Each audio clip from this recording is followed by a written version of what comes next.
ప్రత్యామ్నాయంగా వసతి చూపేదాకా Rajiv Gandhi wholesale vegetable మార్కెట్ను ఇక్కడే ఉన్న ప్రాంతంలో కొనసాగించాలని ఎన్టీఆర్ జిల్లా కలెక్టర్కు, విజయవాడ నగరపాలక సంస్థ అధికారులకు, రైల్వే శాఖ అధికారులకు, ప్రజాప్రతినిధులకు Rajiv Gandhi wholesale vegetable market association నాయకులు విజ్ఞప్తి చేశారు. సోమవారం వన్డౌన్లో ఏర్పాటు చేసిన విలేకరుల సమావేశంలో అసోసియేషన్ అధ్యక్షులు అల్లు మురళీకృష్ణ, కార్యదర్శి వెన్నో రత్నారావు, కోశాధికారి పైడి వెంకటేశ్వరరావు తదితరులు మాట్లాడుతూ, విజయవాడ నగరపాలక సంస్థ సమీపంలోని రాజీవ్ గాంధీ హోల్సేల్ మార్కెట్ను రైల్వే శాఖ అధికారులు ఏకపక్షంగా తొలగించడం జరిగిందని, అక్కడ ఉన్న 17 షాపుల వారికి ప్రత్యామ్నాయం చూపిన తర్వాతే తరలిస్తామని చెప్పినా హఠాత్తుగా తమ షాపులను రైల్వే అధికారులు పడగొట్టడం జరిగిందని ఆవేదన వ్యక్తం చేశారు. తమ అసోసియేషన్కు సంబంధం లేని కొంతమంది హోల్సేల్ కూరగాయల వ్యాపారులు కృష్ణా జిల్లా పరిధిలోని నున్న ప్రాంతంలో వేరే అసోసియేషన్ పేరుతో మార్కెట్ ఏర్పాటు చేసుకుని రాజీవ్ గాంధీ కూరగాయల మార్కెట్ మొత్తం అక్కడ తరలిపోయినట్లు దురుద్దేశంతో ప్రచారం చేస్తున్నారని విమర్శించారు. బాగా డబ్బున్న వ్యాపారులు కొంతమంది డబ్బున్న బయట వ్యక్తులను కలుపుకొని నున్న ప్రాంతంలో సొంతగా పెట్టుబడిదారీ విధానంలో మార్కెట్ను ఏర్పాటు చేసుకున్నారన్నారు. నున్న ప్రాంతంలో ఏర్పాటు చేసినట్లు చెప్తున్న మార్కెట్లో సామాన్య హోల్సేల్ వ్యాపారస్తులకు స్థానం లేకుండా పోయిందని, ఒక్కో షాపునకు 70 నుంచి 80 లక్షల రూపాయలు చెల్లించాల్సి రావడం తమ వంటి సామాన్య వ్యాపారులకు సాధ్యం కాదని ఆవేదన వ్యక్తం చేశారు. విజయవాడ నగరంలోని మార్కెట్ నుంచి నున్న ప్రాంతంలో ఏర్పాటు చేసిన మార్కెట్కు 16 కిలోమీటర్ల దూరంలో ఉందని, ఇది సామాన్య వ్యాపారులకు అందుబాటులో లేకుండా పోయిందని వారు వివరించారు. విజయవాడ నగరానికి గుండెకాయ వంటి రాజీవ్ గాంధీ హోల్సేల్ మార్కెట్ విజయవాడ నగర ప్రజలకు, అలాగే ఎన్టీఆర్ జిల్లా వాసులకు అందుబాటులో ఉంటుందని వారు వివరించారు. ప్రస్తుతం విజయవాడ నగరానికి హోల్సేల్ కూరగాయల మార్కెట్ లేకుండా పోయే పరిస్థితి ఏర్పడిందని వాపోయారు. నున్న ప్రాంతం మార్కెట్ కృష్ణా జిల్లా పరిధిలో ఉందని పేర్కొన్నారు. నున్న ప్రాంతంలో మార్కెట్ ఏర్పాటు చేసుకున్న వ్యాపారులు అనేకులు కార్పొరేషన్కి లక్షలాది రూపాయలు అద్దులను చెల్లించకుండా వెళ్లిపోవడం జరిగిందన్నారు. దశాబ్దాల తరబడి నగరపాలక సంస్థ పక్కనే ఉన్న స్థలంలో వ్యాపారాలు చేసుకుంటున్న తమకు న్యాయం చేయాలని ప్రజాప్రతినిధులకు, అధికార యంత్రాంగానికి వారు విజ్ఞప్తి చేశారు. ఎన్నో ఏళ్ల నుంచి నగరపాలక సంస్థకు, ప్రభుత్వానికి అద్దెలు, పన్నులు చెల్లిస్తున్న తమకు న్యాయం చేయాలని వారు కోరారు.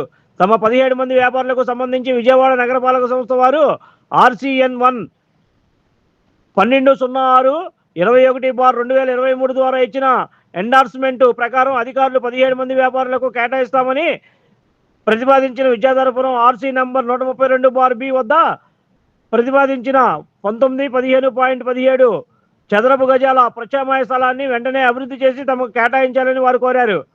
అప్పటి వరకు తమను ప్రస్తుతం ఉన్న రాజీవ్ గాంధీ హోల్సేల్ మార్కెట్ ప్రాంతంలో వ్యాపారాలు చేసుకునే వాళ్ళని విజ్ఞప్తి చేశారు. ఈ సమావేశంలో అసోసియేషన్ సహాయ కార్యదర్శి పప్పుల శేషు, సంఘ నాయకులు ఆలమూరి పవన్, రౌతు తారక్, దాడి అరుణ్, జి రమేష్, శంకర శివాజీ, వెన్నో వెంకటరామకృష్ణ తదితర సభ్యులు ఈ సమావేశంలో పాల్గొన్నారు. నా పేరు అల్లు మురళీకృష్ణ. నేను హోల్సేల్ కూరగాయల మార్కెట్ వ్యాపారంలో గత 30-40 సంవత్సరాల నుంచి వ్యాపారం చేస్తున్నాను. మాకు గతంలో 1983లో ఇప్పుడున్న రాజీవ్ గాంధీ పార్కులో మాకు మార్కెట్ కేటాయించడం జరిగింది. ఆ రోజుల్లో మేము 10,000 రూపాయలు కట్టి షాపులకి కమ్యూనిస్టులు కార్పొరేషన్ కమ్యూనిస్టుల టైంలో 10,000 కట్టడం జరిగింది. ఆ 10,000 కింద మాకు షాపులు కేటాయించారు. వ్యాపారం చేసుకుంటూ టైంలో మాకు భానుగారి టైంలో మార్కెట్ తీసేయాలని చెప్పి ఒక ప్రపోజల్ పెట్టారు. తర్వాత వచ్చిన కమిషనర్ గారు ఏం చేశారంటే, మీకు దూరం అయిపోతుంది కాబట్టి ఇక్కడ మీకు మార్కెట్ కట్టి ఇస్తామని చెప్పి 92-93లో ఇక్కడ కట్టించడం జరిగింది. తర్వాత మాకు ఈ షాపుల్ని సమీర్ శర్మ గారు అలాట్ చేయడం జరిగింది. అప్పటి నుంచి మేము వ్యాపారం సాఫీగా చేసుకుంటున్నాం, కింద మీద పడుతున్నాం, అప్పులు వేస్తున్నాం. ఆ అప్పుల్ని కదా వసూలు చేసుకొని మా కుటుంబాలని మేము పోషించుకుంటున్నాం. గుమస్తాలని, ముఠా వాళ్ళని అందరం కూడా కొద్దిగా ఒక 500-600 మంది 700 మంది ఉంది ఈ మార్కెట్ మీద జీవనం చేసి అందరూ కూడా బాగానే ఉంటున్నాం. కానీ మాకు ఒక 3-4 సంవత్సరాల కిందటి కానించి ఇది కార్పొరేషన్ స్థలం కాదు, ఇది రైల్వే స్థలం, ఈ రైల్వే స్థలం అని రైల్వే వాళ్ళు వచ్చి అడవాడు చేయడం. అదేంటి, మాకు ఇచ్చింది కార్పొరేషన్ వాళ్ళు కదా, మీరు రైల్వే వాళ్ళని ఎందుకు అంటారేంటి అని మేము వెళ్ళడం జరిగింది. వాళ్ళు కింద మీద పరిచయం పడుతూ లాస్ట్ వరకు కూడా మా దగ్గర అద్దెలు కట్టించుకుంటూ, రేపు పడేస్తారనగా ఇవాళ వరకు కూడా అద్దెలు కట్టించుకుంటూ అన్ని సాఫీగా అద్దెలు అనేది కార్పొరేషన్కి 1 నయా పైసా బాకీ లేకుండా అన్ని కూడా కట్టడం జరిగింది.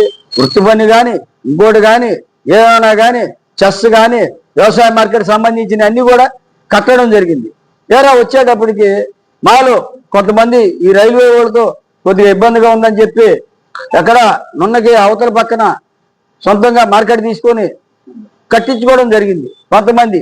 ఏది 80% వరకు ఏంటంటే వాళ్ళ దగ్గర డబ్బులు ఉన్నాయి, సొంత ల్యాండ్ కొనుక్కొని కన్స్ట్రక్షన్ చేసుకొని కట్టించుకున్నారు. కట్టించుకున్న తర్వాత లాస్ట్లో ఏమైందంటే అక్కడ డబ్బులు కట్టలేని వాళ్ళు వాళ్ళందరూ కూడా ఒక 20 మంది దాకా మేము తేలాం. ఈ వేలు ఇక్కడే వ్యాపారం చేసుకుంటూ మేము ఉన్నాం. రైల్వే వాళ్ళు మా దగ్గరికి వస్తే రిక్వెస్ట్ చేసి ఇస్తే ఒక 4 రోజులు టైం ఇచ్చారు. మేమేం చేసామంటే అటు కమిషనర్ గారికి ఇటు కలెక్టర్ గారికి ఏమంటే మాకు వాళ్ళైతే వెళ్ళిపోయారు, డబ్బులు ఉన్న వాళ్ళందరూ అటు వెళ్ళిపోయారు. పైపెచ్చు ఈ మార్కెట్లో కొంతమంది బకాయిలు ఉండి ఈ బకాయిలు కట్టాల్సి వస్తుందని చెప్పి అక్కడికి వెళ్ళిపోయిన వాళ్ళు కూడా చాలా మంది ఉన్నారు. ప్రభుత్వం కార్పొరేషన్ కట్టాల్సిన అద్దులు తీరా వచ్చేప్పటికి మేము కలెక్టర్ గారిని కలిసి అలాగా రిక్వెస్ట్ చేసాం. ఆయన ఏమన్నారంటే పీపీపీ పద్ధతి ఏంటంటే మేము స్థలం ఇస్తాం, మీరు కట్టుకుంటారా, ఇలా ప్రపోజల్ పెట్టి ఆఖరికి ఈఓ గారు కూడా ప్రపోజల్ పెట్టి కలెక్టర్ గారికి ఇవ్వడం, ఆయన మళ్ళీ కమిషనర్ తీసుకు రావడం. ఈ ప్రాసెస్లో ఉండగా రైల్వే వాళ్ళు వచ్చి మా మీద ఒకేసారి దాడి చేసి సామాన్లు కూడా తీసుకొని గట్ట దౌర్జన్యంగా బయటపడేపించి మమ్మల్ని రోడ్డు మీద పడేశారు. ఇప్పుడున్న పరిస్థితుల్లో మేము కోరేదంటే పాత్రికేయుల్ని మేము ఈరోజు ఈ సమావేశం ఏర్పరచడానికి కూడా ప్రింట్ మీడియా వారికి అలాగే మీ పాత్రికేయులు విలేకరులందరూ కూడా పేరున కోరుకునేది ఏంటంటే ఇక్కడ ఉన్న వాళ్ళు జరుగుబాటు కాని వాళ్ళు కూడా ఉన్నారు చాలా మంది. వాళ్ళందరికీ ఈ ప్రత్యామ్నాయం చూసుకునేదాకా మాకు ఏదైనా ఖాళీ స్థలంలో అవకాశం ఇవ్వాలని చెప్పి మీ ద్వారా ప్రభుత్వానికి మరియు అందరూ కూడా తెలియపరుద్దామని చెప్పి ఈరోజు ఈ సమావేశం ఏర్పాటు జరిగింది. మీడియా వారందరూ కూడా ధన్యవాదాలు. నా పేరు వెన్న రత్నారావు. కూరగాయల wholesale market Rajiv Gandhi wholesale మార్కెట్లో గత 1992 నుంచి మేము అక్కడే వాళ్ళు విఎంసి వాళ్ళు చెప్పిన ద్వారా కాళేశ్వరం మార్కెట్ నుంచి రాజీవ్ మార్కెట్ నుంచి మన యొక్క పక్కకి ఆ స్థలం ఎవరిదో మాకు తెలీదు.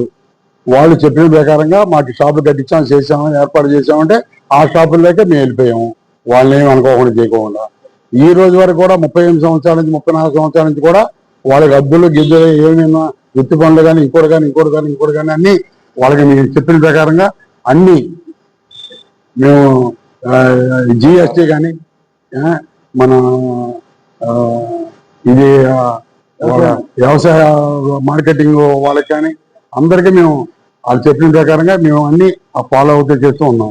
గత 4 సంవత్సరాలు 3 సంవత్సరాల నుంచి మా మీద వచ్చి దండయాత్ర చేస్తున్నారు. వాళ్ళు చేస్తుంటే మున్సిపాలిటీ నడుతుంది, మేమే నోటీస్ ఇచ్చాము, మీకు మీ నోటీసుల వల్ల మీరు చేయలేదు, మీరు ఎందుకు మాట్లాడుతున్నారు, మీరు మాట్లాడి మీరు మాట్లాడద్దు, మీరు మాకు డబ్బులు కట్టాల్సిందే అని చెప్పేసి ఖాళీ చేసి ముందు కూడా డబ్బులు కట్టించుకున్నారు. మమ్మల్ని ఎన్నో ఇబ్బందులు పెట్టారు.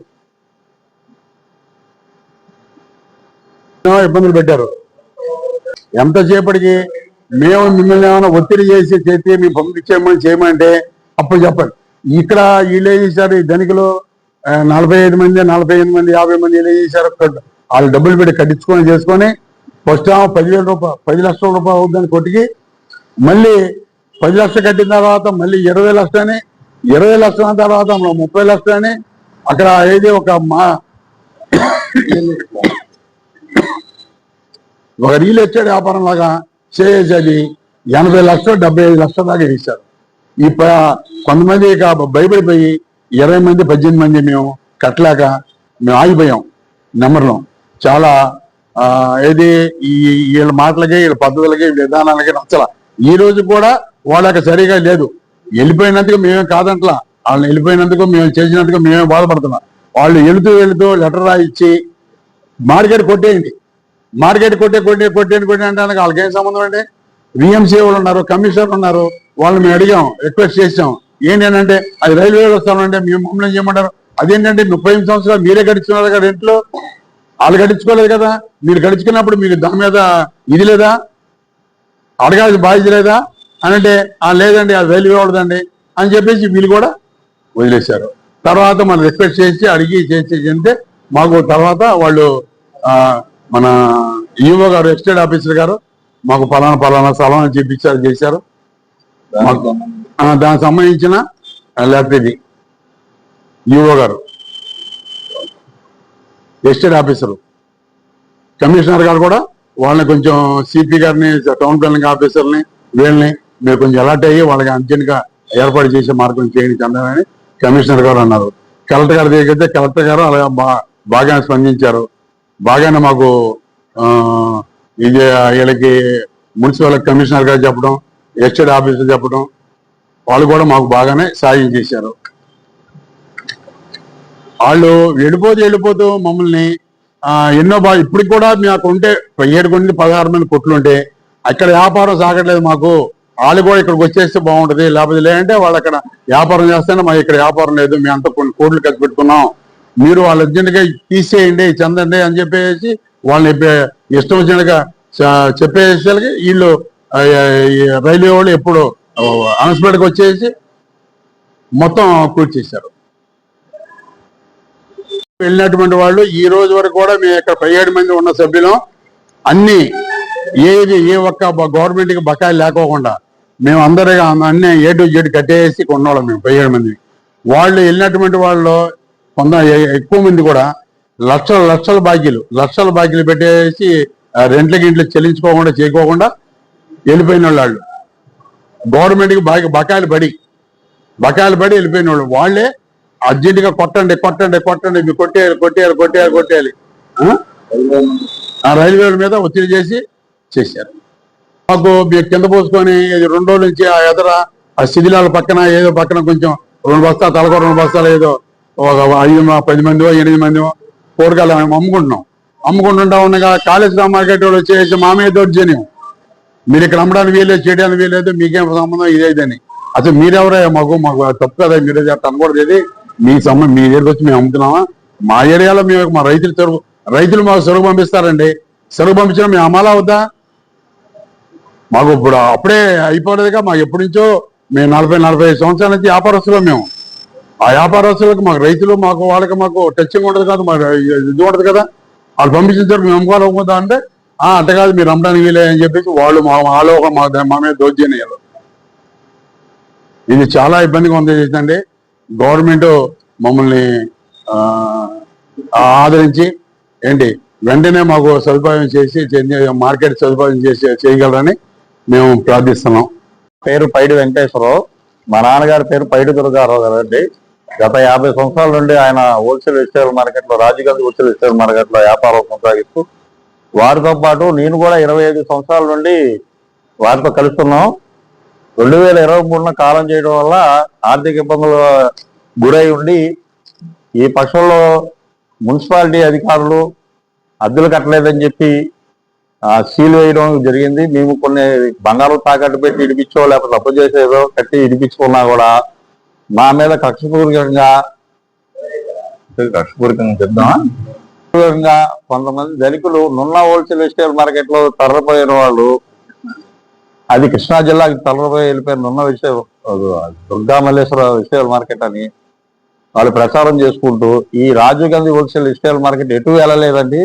Rajiv Gandhi wholesale retail market మాది ఉంది, వాళ్ళు వెళ్ళిపోయింది కృష్ణా జిల్లాకి వెళ్ళిపోయారు. వాళ్ళు శ్రీ దుర్గా మల్లేశ్వర వెజిటేబుల్ అసోసియేషన్ పెట్టారు. గత అసోసియేషన్ పేరు Rajiv Gandhi wholesale retail market. సొమ్ము కూడా దాదాపు ₹1 కోటి వరకు ఉండాలి. అది అడిగితే ఆడిటర్ గారిని తెచ్చుకోండి, లెక్కలు ఉన్నాయి, మేము చూపిస్తాము, మీకు ఏ ఇబ్బంది లేదని అన్నారు. అయినా సరే దాన్ని కూడా మేము సహించి మా జీవనోపాధి కింద మేము ఏదో ఇక్కడ కింద మీద పడి బతుకుతూ ఉంటుంటే రైల్వే అధికారుల మీద ఒత్తిడి ఇచ్చి వీళ్ళు ఎలాగున్నా ఇక్కడ ఉంటే మా హోల్సేల్ రిటైల్ మార్కెట్ దెబ్బతింటదని చెప్పి కక్షపూర్వకంగా చేసి మన శనివారం నాడు ఉన్న మా 17 మంది జీవనాధారం పోగొట్టారండి. ఈ విషయం ముందుగానే మీ మార్కెట్ వెళ్ళిపోయినాక సగం కొట్లు పడేగా 17 కొట్లు రైల్వే అధికారులు 1 నెల గడువు ఇచ్చారు. ఈ గడువులో మేము ప్రభుత్వాన్ని, కలెక్టర్ గారిని, కమిషనర్ గారిని, అలాగే ఈఓ గారిని అభ్యర్థిస్తే వారు మాకు ఈ యొక్క సైటు భవానీపురంలో ఏర్పాటు చేస్తాం అయ్యా మీకు అని చెప్పి నా ప్రాసెస్ లో ఉందండి మాకు. అయితే ఈ మొన్న శనివారం నాడు అర్ధాంతరంగా ఈ పడేయడం వల్ల మా జీవనాధారం కోల్పోయాము. మాకల్లా కావాల్సిందంటే ఈ ప్రభుత్వం ద్వారా త్వరతరిగిన మాకు ప్రత్యామ్నాయంగా ఏర్పాటు చేసి మా జీవనోపాధికి ఈ యొక్క ఎన్టీఆర్ జిల్లాలో Rajiv Gandhi wholesale retail market పునర్నిర్మించాలని చెప్పని. ఇంతవరకు ఈ ఎన్టీఆర్ జిల్లాలో ఉన్న మార్కెట్ కొంతమంది కృష్ణా జిల్లాకు పోయారండి. ఇంత పాపులేషన్ ఉన్న ఈ జిల్లాలో హోల్సేల్ రిటైల్ మార్కెట్ అనేది లేదు. ఇది ప్రభుత్వం వారు కానీ, కలెక్టర్ గారు కానీ, కమిషనర్ గారు కానీ గుర్తించి మాకు త్వరగా మా జీవనోపాధికి గురించి వారు మా అందరూ దయించి మాకు కేటాయించబడిన మా పెద్దలకు చూపించిన ఇందాలుగా ఆ ఒక స్థలాన్ని మాకు త్వరగా మాకు ఇవ్వాల్సిందిగా పీపీపీ విధానం ద్వారా అని అన్నారు కలెక్టర్ గారు. చాలా బాగా స్పందించారు. కమిషనర్ గారు కూడా చాలా బాగా స్పందించారు. మా జీవనోపాధి ఇప్పుడు అగనగోచంగా ఉంది. మాకు మా పరిస్థితి ఏంటా అని చెప్పి రోజు కన్నీళ్లు పెట్టుకోవడం ఒకటే తక్కువ. మీ పాత్రికేయుల ద్వారా మేము విన్నవించేది ప్రభుత్వానికి కానీ, కలెక్టర్ గారికి కానీ, కమిషనర్ గారికి కానీ ఒకటే, ఈ మమ్మల్ని ఒక ఒడ్డున చేర్చండి. మా కుటుంబాలు ఈ ఒక వ్యాపారం మీద ఆధారపడి ఉంది. మా పిల్లల భవిష్యత్తు కానీ వాళ్ళ దీవెని. నమస్కారం. Like, subscribe and press the bell icon for new updates.